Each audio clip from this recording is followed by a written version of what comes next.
नमस्कार, मैं विप्लव। आप सबका स्वागत आवाज़ इंडिया टीवी की खास पेशकश में, जहां पर नागपुर से हम बीएसपी की सुप्रीमो मायावती जी की एक बहुत बड़ी सभा यहां नागपुर में हो रही है। विधानसभा 2014 महाराष्ट्र और हरियाणा तैयार है इस उत्सव को मनाने के लिए, जो 15 अक्टूबर को होगा। आप देख सकते हैं इस वक्त मैं दीक्षा भूमि पर हूं। वैसे यहां पर 14 अक्टूबर 1956 को बाबा साहब अम्बेडकर इन्होंने पूरी दुनिया में सबसे बड़ा ऐसा धर्मांतरण किया था, जहां पर धम्म क्रांति की ज्योत फैलाई थी।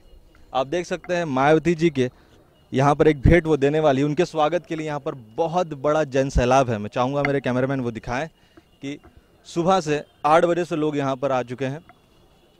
जहाँ तक ये देखने मिल रहा था कि क्या मायावती जी का जादू कम हो गया है, पर ऐसा नहीं है। लोग अभी भी उतने ही आकर्षित थे, जहाँ तक कह सकते हैं आकर्षित हैं मायावती जी के बातों को सुनने के लिए, बीएसपी के चुनाव एजेंडे को देखने के लिए। और इस वक्त जब महाराष्ट्र में राजनीति यहाँ तक आ चुकी है कि 2 बड़े गठबंधन टूट चुके हैं, तो क्या विदर्भ और महाराष्ट्र में, जहाँ तक मराठवाड़ा में सुरेश मानी जी के नेतृत्व में इस बार विधानसभा में क्या कुछ नए बदलाव दिखेंगे? क्या बीएसपी जो अब तक खाता नहीं खोल पाई थी, क्या कुछ होगा? ये सब आज हम जानेंगे इस 1 घंटे में। देखते हैं मायावती जी का आगमन कब होता है और लोगों का उत्साह क्या है, क्या सुरक्षा है, सब कुछ देखेंगे यहाँ पर।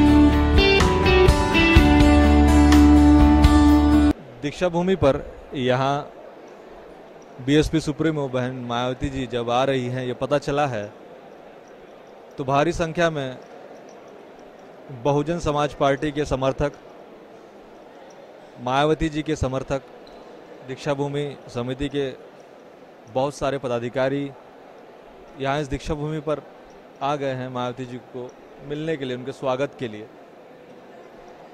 जहाँ तक हर तरफ राजनीति का जब माहौल चल रहा है, उस बीच शायद मायावती जी कई एक सुकून दे रही है लोगों को कि हाँ भाई,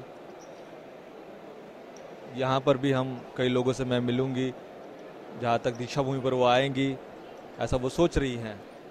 और शायद बहुजन समाज के कई वोटर्स को ये अच्छा लगे कि उनकी सुप्रीमो दीक्षा भूमि आती है और यही से भगवान गौतम बुद्ध, बाबा साहब अम्बेडकर, इनका आशीर्वाद लेकर, अभिवादन कर कर इनको जहाँ तक महाराष्ट्र विधानसभा का बिगुल यहाँ से बजाती हैं।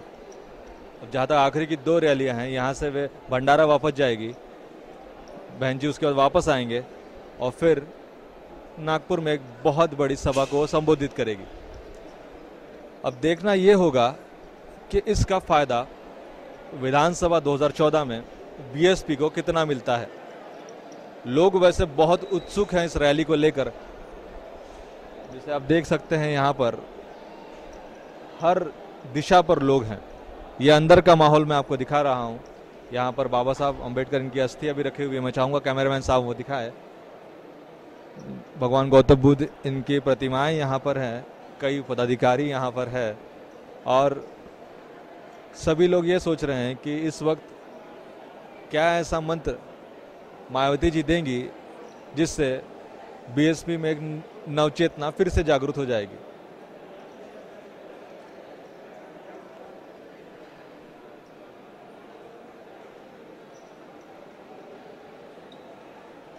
वैसे तो आमतौर पर देखा जाता था कि सिक्योरिटी के इंतजाम जो होते थे वो बहुत कड़े होते हैं,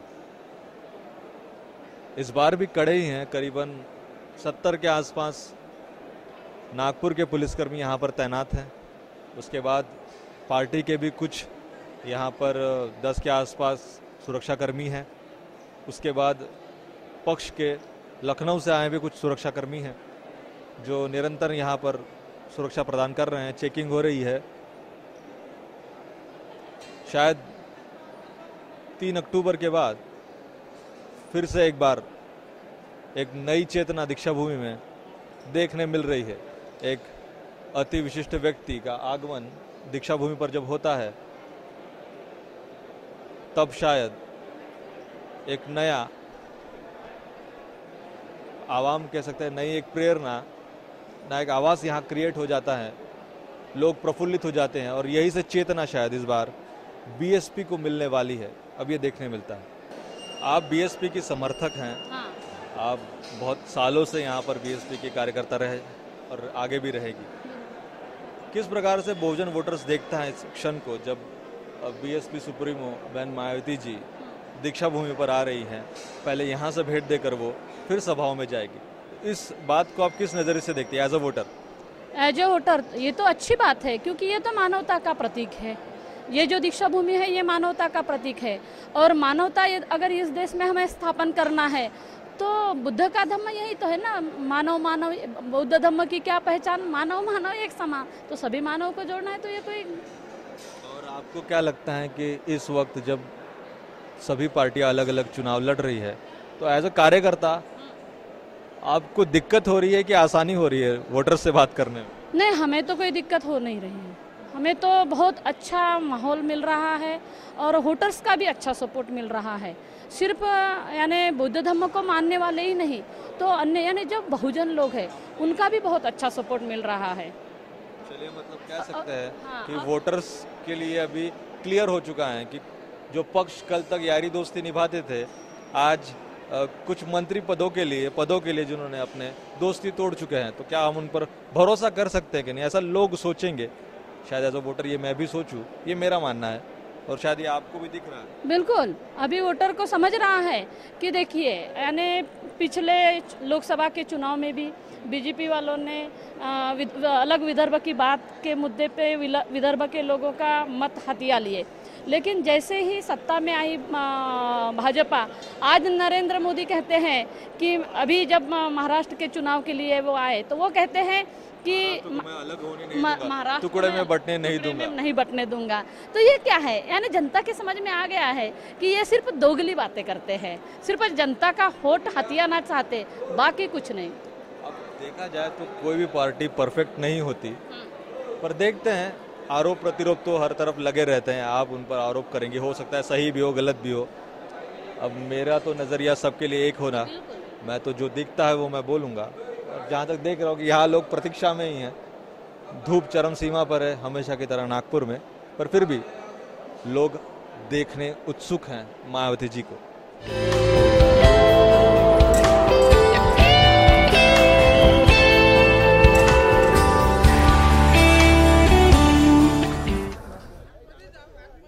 नागपुर में मायावती जी की बहुत बड़ी सभा बीएसपी सुप्रीमो नागपुर में आ चुकी है। जहां तक आप देख सकते हैं लोगों का तांता यहां पर लगा हुआ है। बहुत बड़े पैमाने पर लोग यहां पर आ चुके हैं और उनके स्वागत की जैसे कि तैयारियां, सिक्योरिटी यहां आ चुके हैं। वीर सिंह जी जो कि बीएसपी के बहुत बड़े नेता माने जाते हैं, वो आ चुके हैं। वो खुद एक प्रकार से वो माननीय सांसद हैं, वो खुद देख रहे हैं कि किस प्रकार के सुरक्षा इंतजामात यहाँ पर हैं, कड़ी सुरक्षा है नहीं है, कितने लोग रहेंगे, कहाँ रहेंगे, वो खुद जांच पड़ताल कर रहे हैं। दीक्षा भूमि पर 2006 के बाद मायावती जी 8 साल बाद यहाँ पर दीक्षा भूमि पर फिर से वापस आ रही हैं। बीवीएफ के जवान यहाँ पर 10 जवान यहाँ पर तैनात हैं, वो भी कड़ी सुरक्षा सुबह से यहाँ पर दे रहे हैं। कड़ी धूप है, फिर भी लोगों का तांता कम नहीं हो रहा है। इतनी धूप है, फिर भी हमको देखने ये मिल रहा है कि उत्साह अभी भी कायम है लोगों में। शायद मायावती जी का अट्रैक्शन है, ये उनका समर्पण है, जिसे देखने के लिए लोग यहाँ पर आएंगे। और अभी कुछ ही क्षणों बाद मायावती जी यहाँ पर उपस्थित होगी।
सभी बेताब हैं। सुबह 6 घंटे से लोग यहाँ लगातार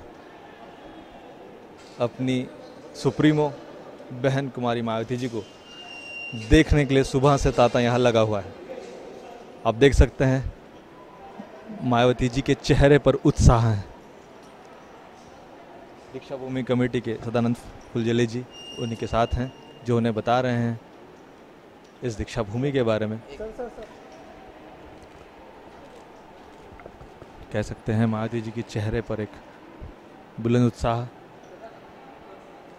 शायद यही से प्रेरणा लेकर वे जाएंगे और महाराष्ट्र विधानसभा में चुनाव का बिगुल बजेगा और सभी बड़ी पार्टियों को टक्कर देने के लिए वो यहाँ से प्रेरणा ले जा रही है और वही वो कार्यकर्ताओं में बांटेगी, वही प्रेरणा।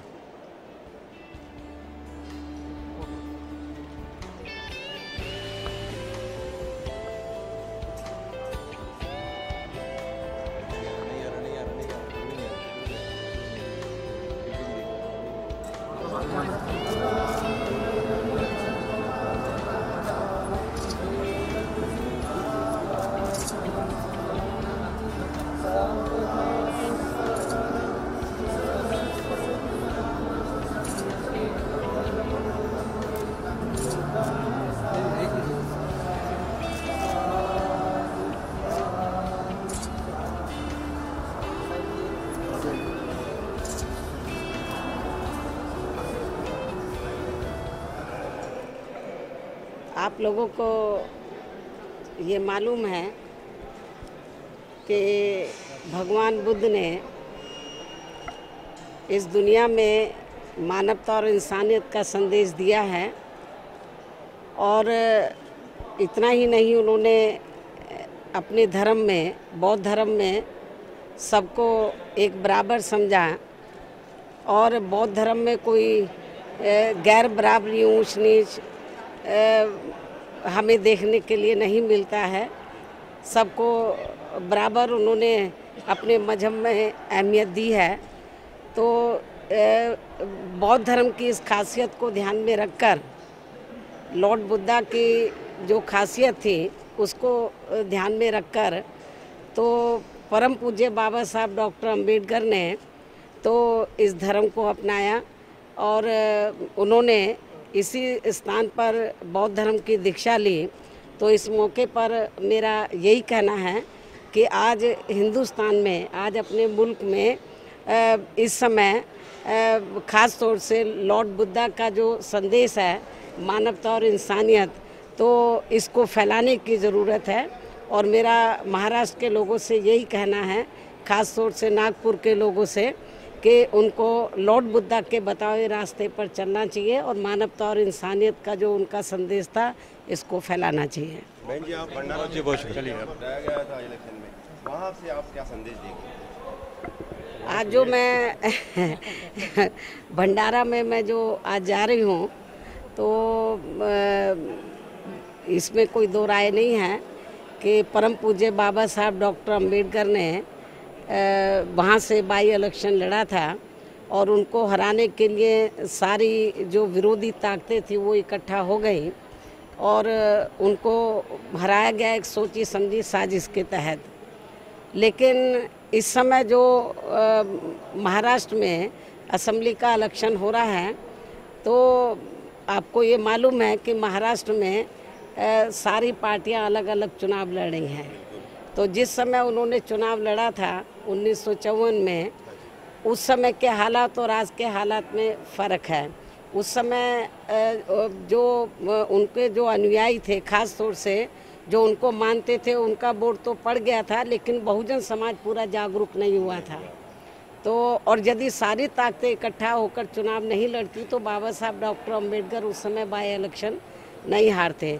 आज जो महाराष्ट्र में वो सारी पार्टियां अलग अलग चुनाव लड़ रही हैं और मुझे पूरा भरोसा है कि जो सन 1954 में हुआ था वो शायद मुझे क्या लगता है कि भंडारा के लोग उससे सबक सीखकर तो वो अपने आप को उन्होंने काफ़ी तैयार किया है और उस हार का बदला शायद वो इस असेंबली के चुनाव में ले और अच्छा रिजल्ट दिखाएं।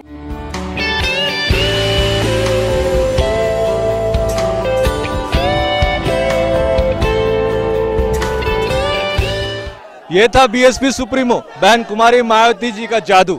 जहां तक सुनने आ रहा था कि महाराष्ट्र में बीएसपी जहां तक कमजोर होती दिखाई दे रही है, पर इस जन सैलाब को देखकर आप ये नहीं कह सकते कि कहीं भी बीएसपी का जादू कम हो रहा है। जहां तक शाम को सभा में दिखेगा कि कितने लोग यहाँ पर आते हैं और मायावती जी को सुनने के लिए पूरा जनसागर बेताब है और लोग सिर्फ उन्हीं को सुनने के लिए आए हैं। आप देख सकते हैं मेरे आसपास लोगों का तादाद चारों तरफ है। आप देख सकते हैं लोग बेताब है और मायावती जादू चल ही रहा है। कैमरामैन धर्मपाल के साथ विप्लव, आवाज इंडिया टीवी।